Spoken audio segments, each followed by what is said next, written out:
It had taken Cleus 2 hours to cross London on foot. Following the revelling of people celebrating New Year in Trafalgar Square, the party atmosphere, the fireworks over the London Eye and countless false call-outs to potential disturbances, he had decided that a walk in the fresh air was in order. It had been surprising, if a little unnerving, to discover that a conjurist plot had not been carried out that night, with so many people in the city for the celebration. However, if he had been Albus Dumbledore, he would have foregone that night, as it would be too obvious. Better yet, if he were to organize a wizardly attack on non-wizards, via wizards in Britain still enthralled by the propaganda, on a day which had little or no significance. The wind was fresh on his face as he crossed the Seven Dials district, although any amount of fresh air would not be enough to make him feel alive. Too many nights awake as days, events changing quickly by the hour. He knew he needed rest. His condition was nearly upon him, but there was not a lot he could do. It had been an unpopular move to call a meeting so early on the 1st January, his ministers, many of whom would have been at parties that night, or on call at Grimmauld Place, would not have had a lot of sleep. But what he had to say needed the cold, hard light of day to explain, and he was in no mood to wait. Descending via the red phone box in New Exeter Street, Cleus mused at the violence which had happened just after Christmas. It seemed to have coincided with the petition to the European Wizarding Council, as he had his reports from Draco Malfoy's office that similar attacks had happened in France, Germany, the Czech Republic, Austria, Italy, and Switzerland. However, more than that, he was sure that now, a lot of this was a smokescreen. For what, Cleus did not know, and would certainly like to have found out, for it would have saved a lot of waiting. Somehow, he suspected, it directly involved his sister-in-law. An hour later, the Minister for Magic was indeed standing before his cabinet of bleary-eyed ministers as he discussed the case for continuation of the magical union, and that they would stand firm lest the continent split back into its former factions. This is about future cooperation, the past is untenable. This will be our position when I am, in due course, called to give evidence in Strasbourg. And you think it will come to that, then? Asked Dulcie Dainty, not Cleus's most ardent of supporters, but one who had seen, over the last months, the scourge of conjurism, and liked it less than the modern ideas of wizard-non-wizard integration. I do indeed. Grindelwald is clever. He knows that, where in the past overt violence has not achieved its aims, legal wranglings might, especially with so many interests to be declared at the hearing. We may not like the idea of a legal statement over the rights of wizards, but we cannot silence them. In any case, he paused, swallowing as his monthly ailment made his head light. Dumbledore and Grindelwald know this. Draco Malfoy had no choice but to accept the hearing. His eye alighted on McMullen, who, unusually, did not sit casually at the table, feet up. Instead, leaning forward, he raised a hand. Cleus nodded. The recognition can be heard, Cleus. It will be finished with. Then no one can say it was never investigated, and we can move on. A murmur of assent arose in the office. Only when it ebbed did Cleus continue. Indeed, if that were all it was. And, forgive me when I say I do not have definite answers to this.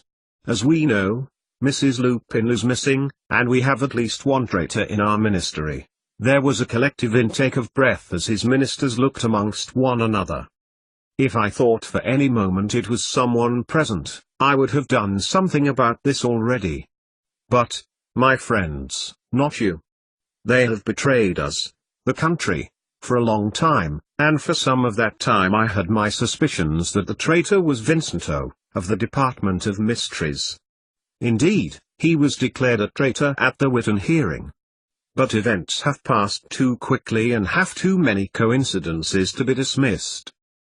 To whom are you referring? Asked Dave, leaning forward. He would have taken them now, wouldn't he? Snapped back Evelyn Fortescue, one witch who would definitely liked to have been in bed right now, instead of here, at the ministry. May I ask, why is Mrs. Lupin so important to the events you are referring? Lucius Malfoy steepled his fingers on the cabinet room's desk. Forgive me, and I do mean this genuinely, I am sorry that your sister-in-law is missing, Minister, he added, but her disappearance, how is this linked to Strasbourg, or the Declaration of Wizards? It would not harm anyone here to be told the truth, Callias thought. They were his trusted ministers, and Evelyn had been right when she said the traitor would not have been called to the cabinet if Callias knew it was them. And you haven't the faith in us to tell us whom this traitor may be?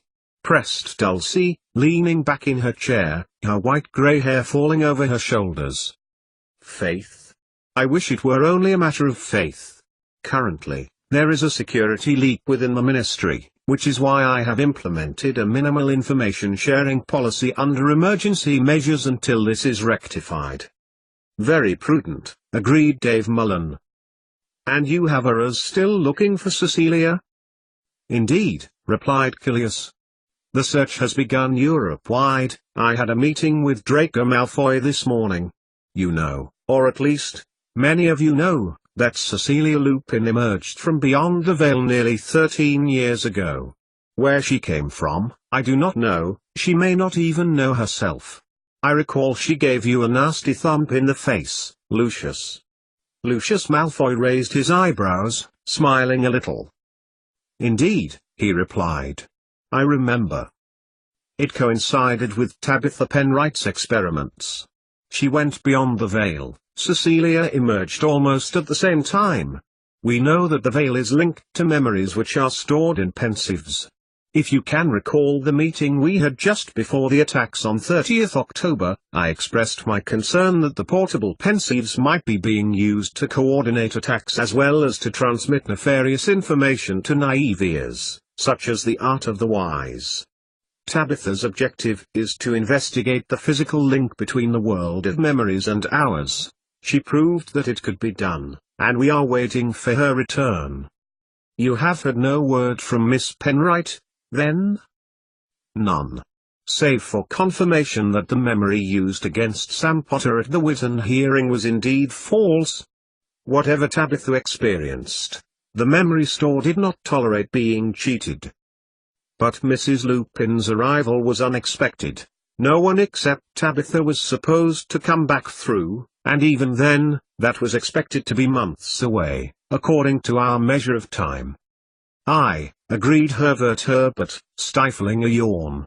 And so, I had to be sure before I reported to you. A great deal of information, coinciding information, has been reported to me. What information? Asked Herbert, thinking of his bed which, by rights, he still should be in.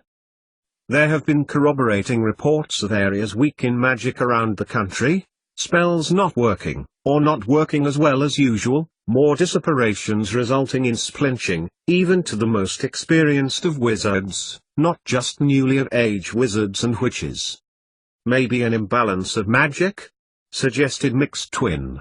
Conjurists are causing concentrations of the magical field when they meet, causing voids. We always were distributed on this planet sparsely and thinly. Could it make a difference? Callias nodded, half to himself. The Mullen twins were always very astute when it came to unusual, yet brilliantly insightful hypotheses. It is exactly this which I am investigating. The dips in magical consistency have been verified.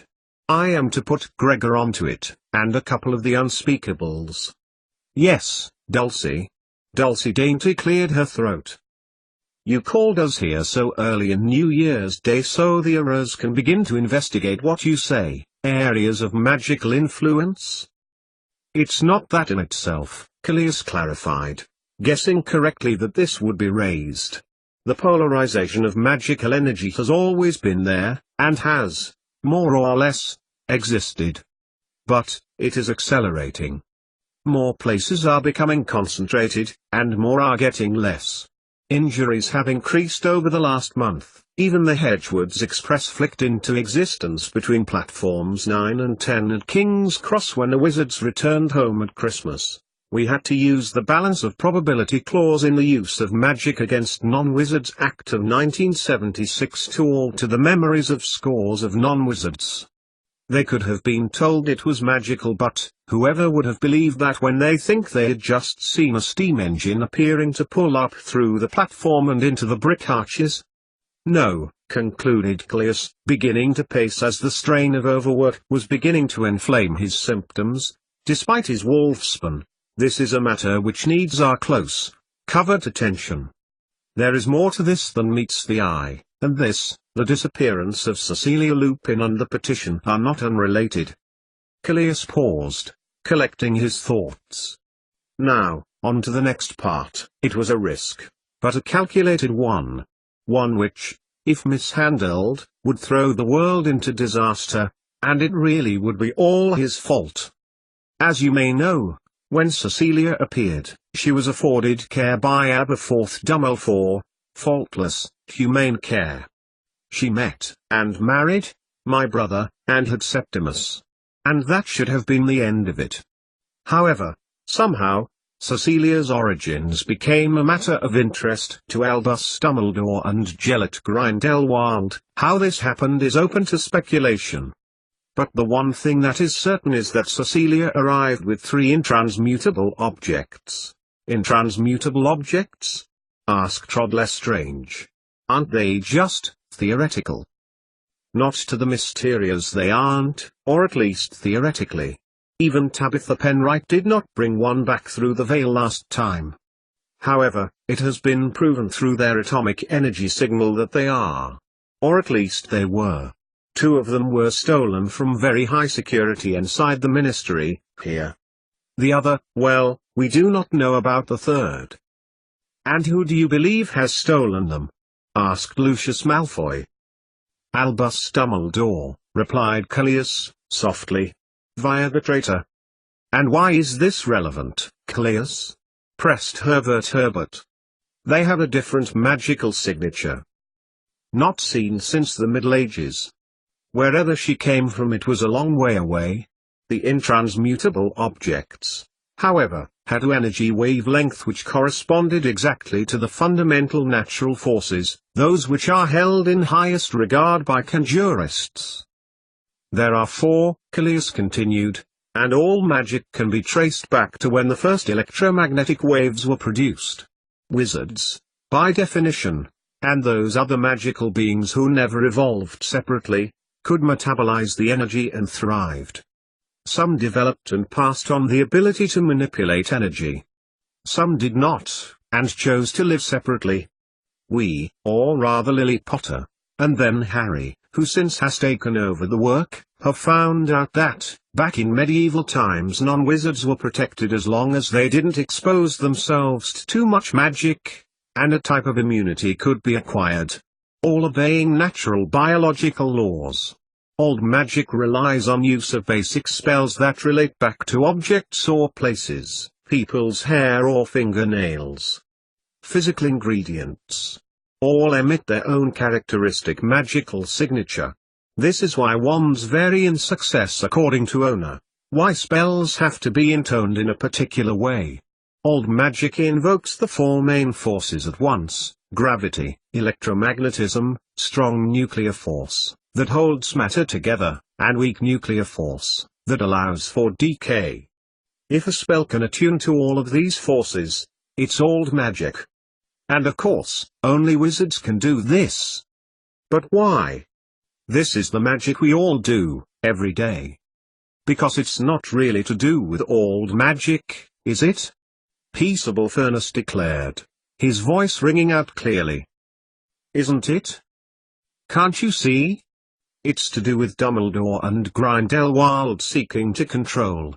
We thought we had everything we needed, but Mrs. Lupin has been unavoidably detained. She developed this. It even, slightly, changes the universal link, as Snape overlooked a connection with relativity. Potions developed inductively rather than by outcome need a minor adjustments. I bet Albus Dumbledore would give his eye teeth to know about this, growled Herbert severely. I bet he's guessing at the intransmutable objects, and guessing that Cecilia has come from a magical place, if the energy signatures coincide. There was a long pause, as the cabinet silently filled in the obvious. They have her? Is that what you suspect, Callias? Herbert's strong Yorkshire accent rang out, without either confirmation or dismissal of his idea. At last, Callias replied, "Yes, Herbert, that is indeed what I think. The intransmutable objects in his power, supplied by a traitor in the ministry, and access to the one possessing them. But, to what ends? What possible use has Cecilia loop into them? Then I say we get her back," declared Herbert, banging his fist on the table. "That'll stop them in their tracks." "Indeed, that is one course of action I have considered," replied Callias carefully. "But there is another." "And that is?" prompted Lucius Malfoy, smoothly. "To allow events to take their natural course. See what Cecilia's disappearance, her intransmutable objects, the rites of wizard and actions of the conjurists take." "So you mean, don't do anything?" "Precisely. Then, at least, other, hidden mechanisms may suddenly reveal themselves." "Yeah, like Bluewit and his family turning up to help the reciprocators. I mean, do you believe he's reformed, Callias, after everything?" The head of the Aurors banged his fist on the table again. "Everyone deserves a second chance, Herbert. I have it on good authority that the Christmas Day attacks were too much for them to just stand by. Yes, they still have their copies of Art of the Wise. Let us not pretend anything fundamentally has changed with their belief system. However, the situation is out of their league, and they're scared, and embarrassed too. And again, to watch and observe Bluewit, and Mark Swales too, this may be fruitful. I do not believe conjurists will declare themselves, nor events come to a head until the rites of wizard is heard, on 29th March, I believe." Callias looked across to Lucius for confirmation. The father of the Magical Wizarding Council head nodded. "What of the Wembley attacks?" asked Rodolphus. "Bellatrix went all out after the perpetrators, and I know Aurors made arrests, Herbert." "Indeed. One of many attacks that day. It is to the sportspeople's credit that they played the match anyway. Please pass on my regards to your wife, Rodolphus. She has created a magnificent sport, whose potential in both sportsmanship and wizard-non-wizard cooperation can only grow." When the last chatter at the mention of Wembley died away, Callias considered his cabinet. He was lucky to have them, and knew that it was only in these times of difficulty that you knew for certain exactly who he could rely on. Any further questions? There were none. All of the wizards of the cabinet cleared the policy of increased reporting of these three areas through normal channels of reporting, reciprocator, non-wizard police and, insisted on by Dave Mullen, NWRs. The last thing on the agenda is the issue of the headmaster of Hedgewoods. It is custom, and duty, for the Minister for Magic to appoint the role of headmaster. Callias told the cabinet the name of the wizard he had appointed and had been a little taken aback when there had been no opposition or questioning of his appointment. "He is an outstanding wizard and entirely trustworthy. I will make my way to Hedgewoods to break the news to the staff tomorrow, in time for the return of the students on Wednesday. Now, any other business before I close the meeting?" No one had. When the wizards had said their goodbyes to one another, and wished each other a peaceful rest of the day in lieu of their return to work the next day, Mick Mullen had approached Callias. "It is taking its toll already, Callias," he said. "Your time of the month." Despite himself, Callias nodded. "It is indeed becoming particularly troublesome, yes. I have enough wolfspan, however. Severus Snape saw fit to ensure it before he chaperoned my nephew." "And you do not know where they are?" Callias shook his head. "I have sent the homing bees," he admitted, "although if he does not want to be found, Septimus will choose not to be. I have it from Snape himself that Septimus wishes to pursue his father's cure with Constantine, who is currently teaching at Buttons, I believe. I trust in my nephew's decision, Michael, however much I disagree with it. You will have 3 unhappy students on your hands when you tell them, Mick added. I wouldn't like to be in Minerva's place on Wednesday. 3 students? Darren Black, Rufus Lestrange, and the non-wizard boy. Julian, something, Septimus's friend. A pause sat between them, like a rest in music, before the Minister of Magic replied, Indeed. It is not a pleasant time for anyone. Since the destruction of Wembley, to the political declaration of the rights of wizard, too many things are relying on other things, too many things are interconnected, too interconnected for my liking. I can be patient, infinitely patient. But I must be vigilant to the unforeseen repercussions of these matters, for it is these which will bring the house of tarot cards down. Right, nodded Mick, deciding that he knew he never wanted to be in Callias Lupin's place, either. You only need to be in touch should you need assistance, Callias, you know that. Indeed, acknowledged the Minister. And I thank you, Michael Mullen. Although you may regret that offer, in time. And Remus? Pressed Mick, seemingly not in a hurry to leave. How is he? As well as he was, that is to say, still unconscious and being treated by Severus Snape's blood transfusion. But I know, we all are aware, that this is a race against time. His body will perish, is perishing, slowly, and unless a cure can be found, by Constantine, or in any other way, I fear that it will be too late. My own doing, I am sorry to say. That was just a woman given to rage, screaming that at you, said Mick, referring to Lily Potter's outburst on Boxing Day. Indeed, agreed Callias, slowly. And with truth in it. I did indeed sanction half-breeds in the country. It was only a matter of time that conjurists would take advantage of the law. But I stand by my beliefs, wizards and non-wizards should work closer with one another, not further apart. It is such division which breeds bigotry and hatred. No one can doubt your motives, Callias, for they are wise and humane. It is for the European Wizarding Council to state this. If it is your belief that Grindelwald has engineered this for his own end, it may be to our advantage after all. Now, nodded Mick, patting an increasingly agitated Callias Lupin on the shoulder, look after yourself, take your medicine, take some time, and begin again tomorrow. Now, I must be going, Callias, Mick concluded, holding out a hand. Happy New Year, Mick, Callias replied, shaking the head of Magical Education's hand. Please pass my best wishes on to Minerva. Rest, thought Callias, he should. He should rest. But there was so much to do.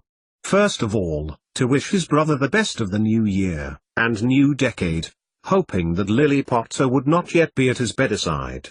And then to Hedgewood's, to discuss the appointment of the new headmaster, which would not go down well with some of the more established teachers. Sometimes, and especially at times when his inner werewolf was howling, Callias found himself doubting his beliefs. Yet, the face of his own dear nephew, caught up in this like a fly in a spider's web, crossed his mind and lingered, as he thought about his departure, and his path, which he could no more change than Callias could go back in time. At that, a further thought passed through his mind, of the new Hedgewood's headmaster, as Callias disapparated to St. Mungo's and his brother. 88,888,888. It's much colder than I remember, at any rate. Finished Jason Cruglington, grinning as he finished a debate with Sam Potter as the students assembled in the Great Hall. You're used to it. You've been here 6 years more often than me. My old school was on the south coast. We just don't get winters like this down there. It's never been this cold, is all I'm saying, Sam replied, taking Crystal Lear's ice-cold hand in his for a second. The girl smiled, her face more angled than it had been when they had left nearly 2 weeks before, crinkling into a smile. But it will snow in Scotland. around them the places around the long benches began to fill. Voices filled the room, the volume rising as groups of children entered in bunches, laughing, talking loudly, hugging one another, laid up in woolens and jerseys. Another beginning of term, more this time than had left, for several more non-wizards than not had rejoined the school, as had been Cleus's plan, and had boarded the Hedgewards Express at King's Cross that morning. Jason's little brother had joined him too and was waiting nervously by Jason. He was to be sorted, like the others, Professor McGonagall had explained. But, Jason had explained to Aaron, at the start of the autumn term, the sorting hat wouldn't sort, and so the students had to make their own decision anyway, which meant that they chose what was in their heads. Aaron, an almost identical, if smaller, copy to his older brother, ashy blonde hair, blue eyes and mad keen on sports, had said that in that case he would choose to be in Gryffindor as it had led in both Quibball and Quidditch at the end of the last term. Jason got him to sit down and, on the other side of Aaron, Darren Black sat, pulling up his sleeve and showing his wristband from the Boxing Day Quibball match to the new non-wizard student, who smiled broadly and, he was the first of his friends to sit. His mum had allowed his dad, Regulus, to groom him up, and he grinned at Sam for a few seconds, made to say something, then thought again. Instead, Crystal Leah smiled back at Sam's cousin and, closing her hand around something in her lap, said, "I see you wear the Quibball band from the match. Tell me, was it a good game?" At this, Darren's face lit up, and he proceeded to tell her how they had played. The footballers kicking the ball up so high that some of the former Quidditch players had had to fly so daringly fast and close that some of them had been milliseconds away from fatalities. "That's a bit of an exaggeration." A voice on Darren's right caused him to jerk his head back towards the speaker. Rufus Lestrange, staring at the dials on the non-wizard radio which he had brought to the Gryffindor table, interjected. "Seconds, at most, or they would have come off due to their momentum and turning speed." He looked up at Crystal Leah for a moment. "It was a good game, though. Mum's pleased." Next to Jason, Aaron Cruglington opened his mouth in astonishment and, his courage replaced by a sudden boldness, made to say something. But the speaker on the dais was urging the students to sit quickly and quietly. Darren turned to look at Rufus, and then past him, to Julian, who had accompanied Rufus by train, his friend finder around his neck, the place in what would be Compass Point East glowing a faint purple, like his, Darren noted, and, as he craned over to look at Rufus's, his too. It had been a difficult week for the friends. It had been Darren who had found Rufus to tell him about Septimus's departure at the Boxing Day Quibball match, before the attacks had taken place. Bellatrix Lestrange, embodying an authority which could rival the Minister for Magic himself, had fought off one attacker, holding him and two others at one point. By the talking to she had been giving them, all three were humbled to the point of submission when Dave Mullen had come to take them for questioning. But it was Julian for whom Darren had felt the sorriest.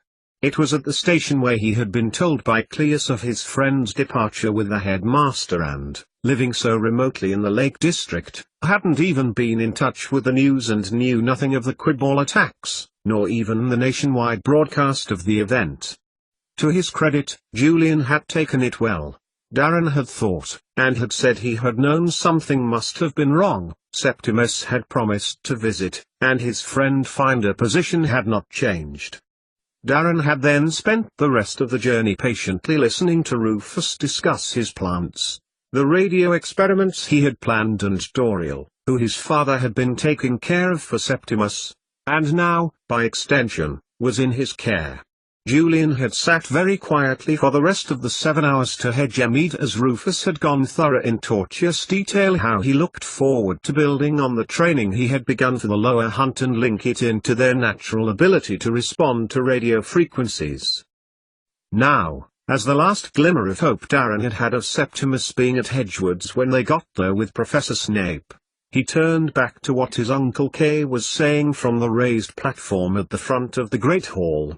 from where Severus Snape had welcomed them all to the school in September, and bade them an excellent Christmas just over a fortnight ago.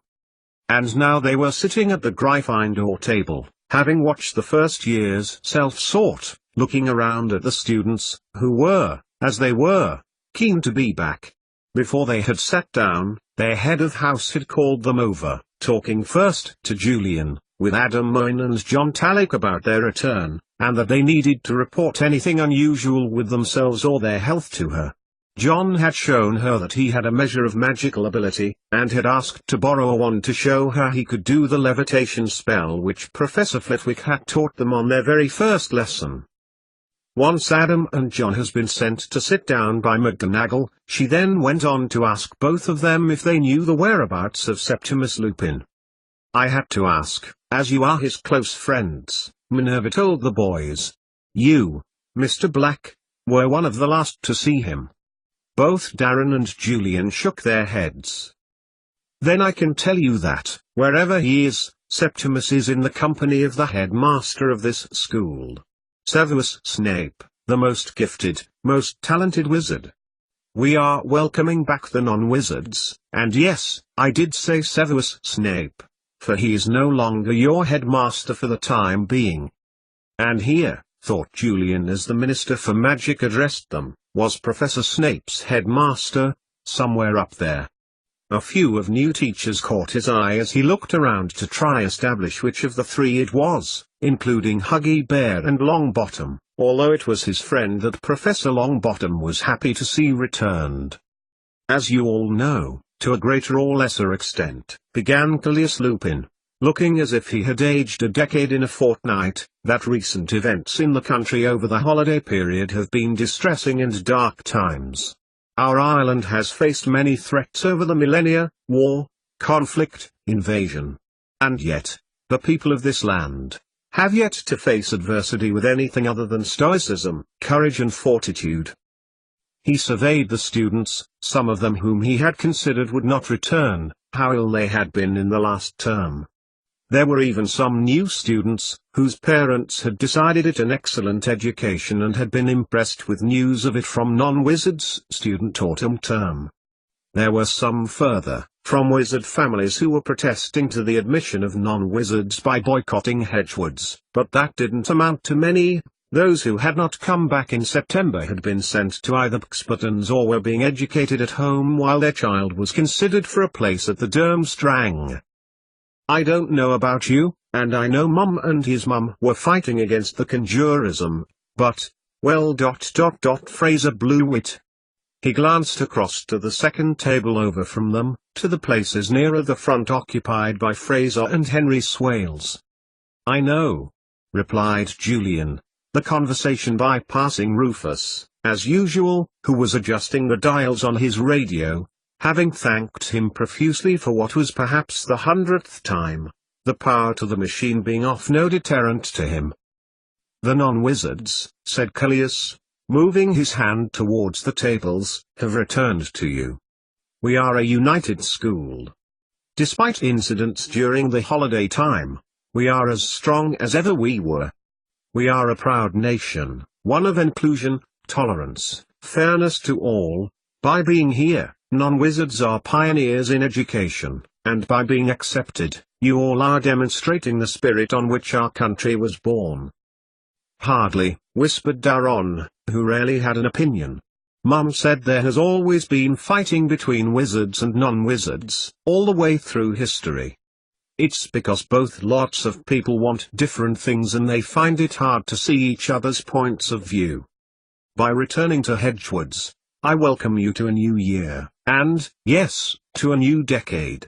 2010 promises to be one of excitement, opportunity and excellence, and I know you will face it with courage, determination and temerity.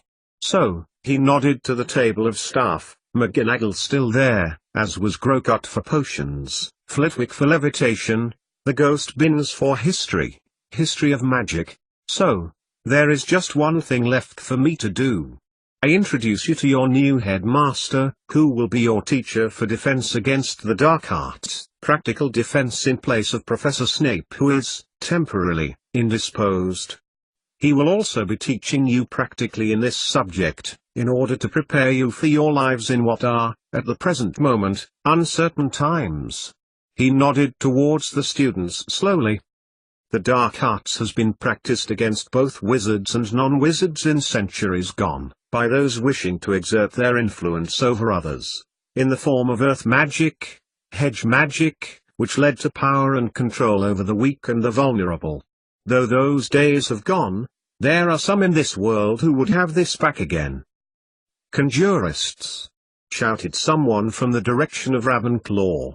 As Julian raised his head to look at Fraser Blewett again, he turned to look at Darren's ear when he realized Arella was watching him. "Indeed so.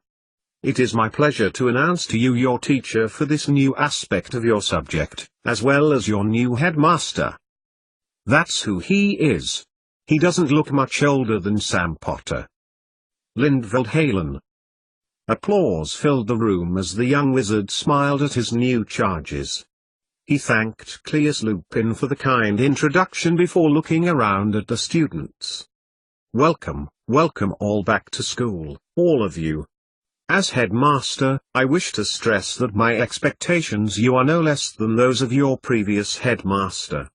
Indeed, Professor Snape is a wizard who I hold in high regard.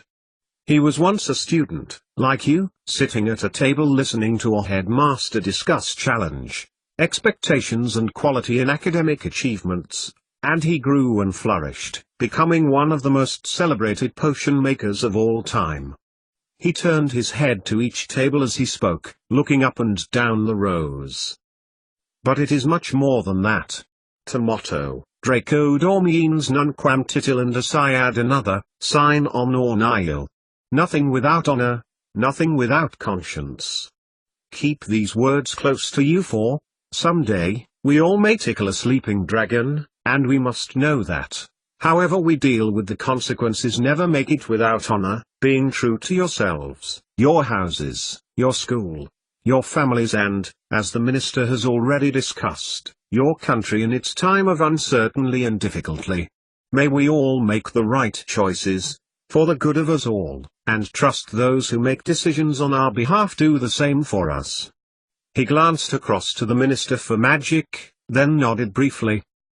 "Now, on a matter close to the hearts of many here," Lindveld continued, running his long fingers through his chestnut-brown hair, "alongside Quidditch this term, at this several of the Gryffindor players, Justine Grey, Belle Howard, Arthur Mulligan, Andrew Fletcher and Robbie Reynolds cheered, we have decided to introduce Quibball to be played on alternate weekends. A separate training program has been devised. Those students looking to captain their houses as well as wishing to contribute to developing the game further should apply in writing to their heads of house. And now," he concluded, waving his hand aloft, "let the feast begin." "Yeah," commented Rufus, as he looked at the power sockets that the radio had around its plastic body, frowning. "Mum was so pleased she could introduce Quibball from Hedgewood's. She has so many more plans for wizard, non-wizard sports." "Come on, youth," nudged Darren, as he tucked keenly into the food. "That can wait till you've had your food." "It's getting really popular, isn't it?" said Julian, as he picked up some chicken from a nearby platter. "There was some reporting in the news about it over the holidays, and on the internet and the radio. The reporters are in agreement that it's an excellent sport. It's been on the Pensives too, especially after the attacks at Wembley, after Bannerman and Quaitley's defection across. There's been lots of footballers who have moved too, one from Aston Villa. Even some of the wizard children opposite us were acting out what they thought the football part was." Darren the Sportswise speared a pork pie with his fork. "It's an excellent opportunity for something new. Teams are forming and making up their own rules, using any spare time they had modifying pitches and local parks so people so play." And, once dinner had finished, and they were back in the common room, the friends, or rather, Darren and Julian, began to talk as Rufus took a screwdriver to the back casing of the radio before staring at the microchips with it. "I'm just wishing Septimus was with us," That's all, said Julian quietly. It doesn't seem quite right, you know, without him. And his mum was coming back, too. You know that she didn't, right? When Julian shook his head, his fork halfway to his mouth as his eyes widened. She didn't, she never made it to Grimmauld Place, confirmed Darren, in hushed tones. And, I tell you who else turned up. His voice dropped again as Arella Bluewit got up and began to walk in their direction. Julian's face was trying to urge the end of the sentence, but his features changed when Arella got closer, into a beaming smile. Tell you later. Hissed Darren, staring at the girl, which didn't seem to faze her at all. Julian? Hi, Arella, good Christmas? Yes, she nodded. Then the conversation stopped. I'm going to the greenhouses, said Rufus, filling the awkward silence in his characteristic unrelated to the previous discussion way. I want to test out the radio with the jasmines and the pines, see if the radio waves have any effect on them. Coming? Yes, replied Julian and Darren at once. To hang out unperturbed by the presence of teachers, Professor Longbottom didn't count, would be excellent. Coming? Asked Julian of Arella. Darren raised his eyebrows, but said nothing. The girl was a little annoying, but seemed to like them. I am sorry about Septimus, said Arella, when they had got to greenhouse number 4. I was shocked to hear what had happened on Christmas night. When we arrived to meet Mum, it was quite busy. But it looked like the reciprocators were doing their bit. He is safe, at least, said Julian, as Rufus got the door open and used his wand as a light. He showed her their friend finder. Arella opened her mouth, wonderingly. We all have one, thanks to Rufus, said Darren, holding the door open. It tells you how we all are. It's a bit like those old-fashioned family clocks some old wizard houses still have and, he broke off as he realized what the girl had said, you went to Grimmauld Place? Me dad Fraser. Wow. They've given up anything to do with conjurism, explained Arella, that's what I came to tell you. I've disbanded the anti-CCs, I knew Mum would convince them, eventually. And besides, there are loads of wizards who have declared that they are turning towards inclusivity and multi-societism. So we've no need to keep drawing back on our anti-CC symbols, asked Darren, his having rubbed off almost immediately and who hadn't bothered in any case. You can if you like, said Arella, but it's more that we keep on fighting conjurism when we see it, rather than go looking for it. I am so proud of Dad, and Fraser, and Uncle Mark too, she exuded. They burned their copies of Art of the Wise in the garden once the trial was over. Mum says that it was all too much for them and they realized it wasn't just a silly hobby. Ah! Exclaimed Rufus loudly, as he found his beloved plants that he had unhappily left behind on Christmas Eve. Then, in a much softer tone, looking them over, stroking their leaves and talking to them, pure love in his voice. Let's see what you've been up to then. 88,888,888. Without her watchstone, Ragnhild knew, the only was the way down, to madness. In her cold, dark classroom in the middle of the Durmstrang Institute, Ragnhild Anderson stirred the stew she had decided to make with some of her provisions over a warm flames in her fireplace. As she stirred, inhaling the comforting odors and anticipating the taste, her mind mulled over the future, not one of someone else, but her own. How would that feel? Would she even know that she was mad? It had been nearly 3 weeks since Cecilia and Lindveld Halen had departed Durmstrang's Hall and she had disappeared, her watchstone too. Yet, to some extent, its absence made Ragnhild feel that an unimaginable burden was seemingly lifted from her. She had slipped away from the ball that night and to her room without much of a word. Not that much of a word was ever to be had between staff and between pupils at Durmstrang. So she had got on with it, working with a few individual students who had come, with ice forming on the inside of the walls as she taught them. the ink freezing in the wells and being warmed by the glow of their wands. How would it be? Because at the moment she felt quite well, as if a great heaviness had been lifted from her chest. Maybe this was the start. Maybe it had already begun. But, Ragnhild thought to herself, as she served the stew into a wooden bowl, she would carry on. It wouldn't be for long in any case. Caius Lupin had already contacted her to inquire about Cecilia's whereabouts, and she had had to tell him she was gone. No, it wouldn't be for long. Already there were cracks appearing between, well, magical areas. Had it been happening in Iceland? Would Crystalia have noticed it like she, Ragnhild, had? How she missed her daughter. How she would be with her, if she could. But this was the fate of Naruto Veritium. When she had kissed her daughter goodbye, 7 years before, at platform 8 7/8, she knew it would be the last time, the last pleasant time, at least. And the ironic thing was, the wizard who had also left the night Cecilia had been taken would be in charge of her daughter's care, albeit temporarily, for things were not going to be the same now, and somehow she, Ragnhild, would have to survive it the best that she could. She could switch allegiances. This would save her. However, it would doom her daughter. And she couldn't rely on Caius Lupin helping her, even if he promised he would. Taking up her bowl, and leaving her classroom, Ragnhild made her way down the corridor and, pushing open a door, paced across the large flagstones of Cecilia's classroom, until she was sitting in the bench beside the fireplace, flicking her hand and igniting a small fire in the hearth. Time had passed so quickly since she had seen Gellert Grindelwald take her from the entrance hall of the school on Christmas Eve. She had tried to run, tried to stop him, even now not knowing whether it was her friend's abduction or the loss of her watchstone that she was trying to prevent. Ragnhild's inner voice was kind to her. She was probably running for both. But she succeeded in neither. Wolfgang Brueck had handed her lifeline to the true headmaster of Durmstrang before he disapparated with Cecilia Lupin.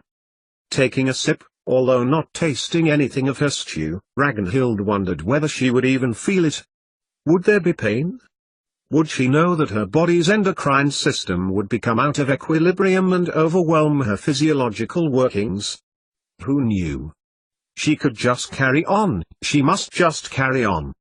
Maybe here, away from people, she wouldn't know about it very much. 88,888,888. It was just as her beloved Severus had hypothesized, long into the night, that they had talked years, long years, ago, and she had known with some information, predicted to some extent, the memories she would see. But here, in the wasteland of Iceland, an island strongly bound to life as well as death, and here he was, the man behind her.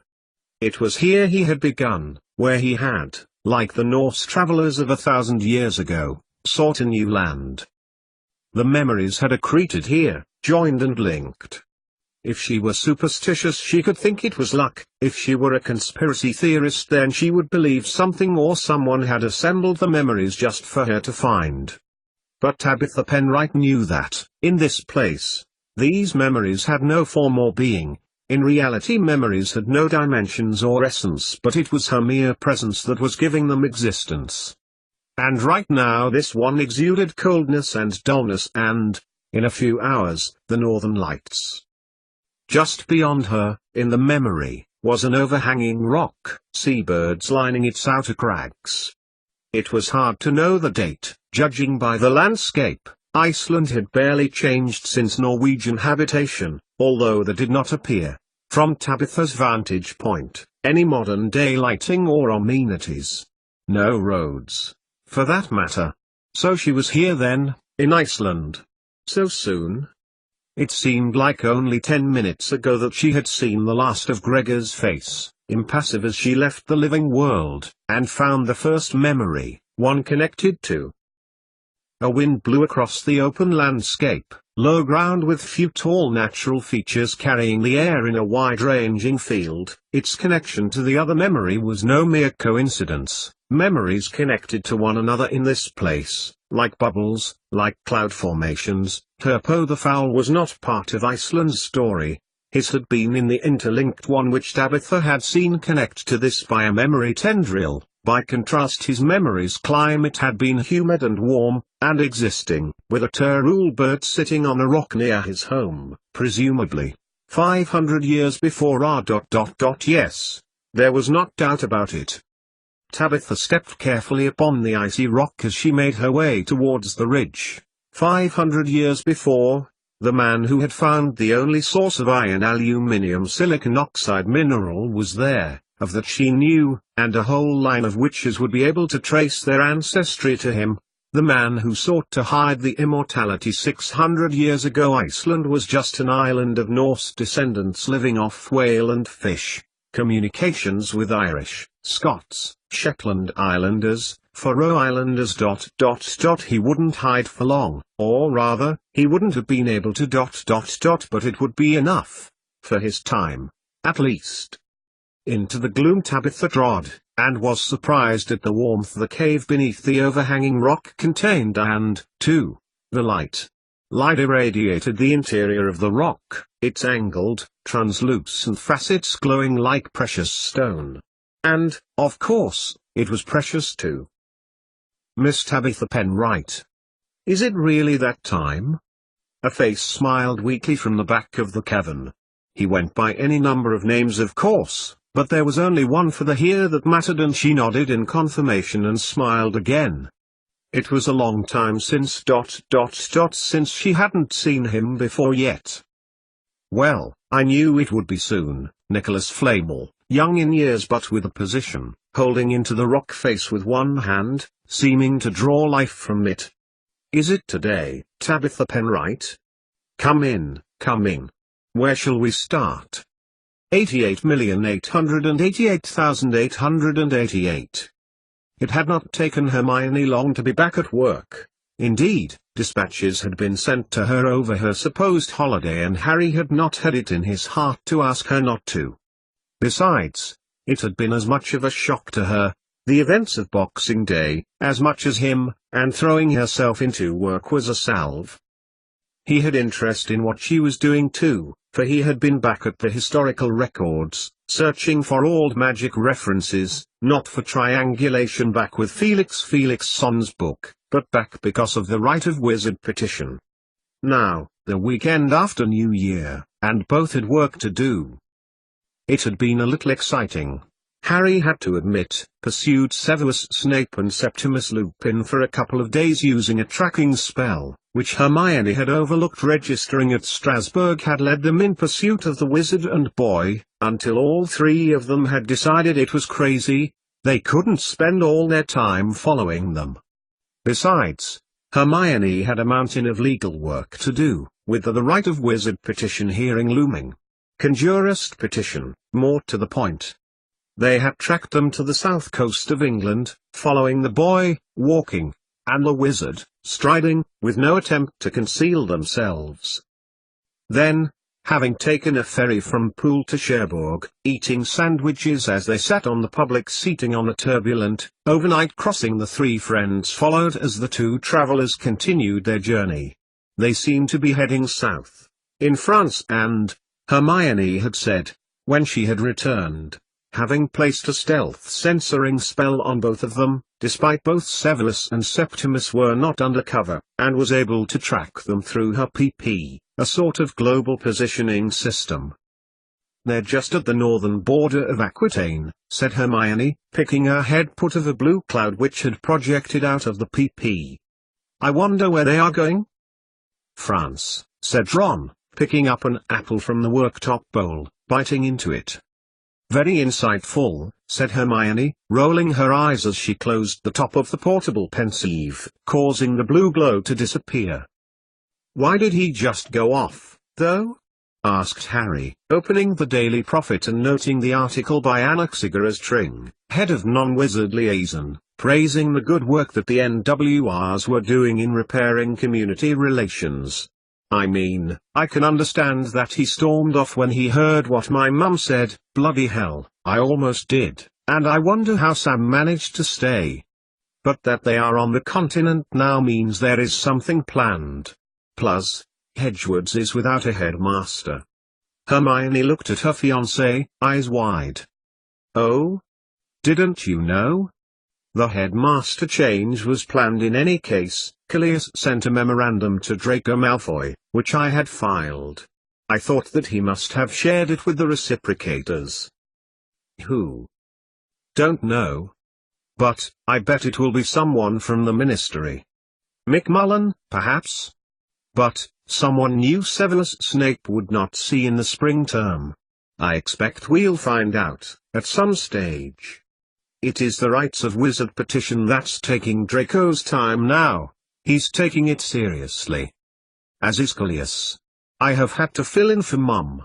Now, I'm reassigned. Which means I have history of magic and legal research to carry out now. But it's better than being not busy. I'll get more money towards the wedding. Although how that would even look since, well, Christmas, that was difficult. How would their wedding, in 4 months' time actually be? To his friends, he added, I wonder if it's anything to do with those screeching books. Snape took them with him. And my bag, said Hermione, stiffly. I liked that bag. I'm just saying, said Harry, putting down the newspaper and, folding it, put it on the third-hand coffee table.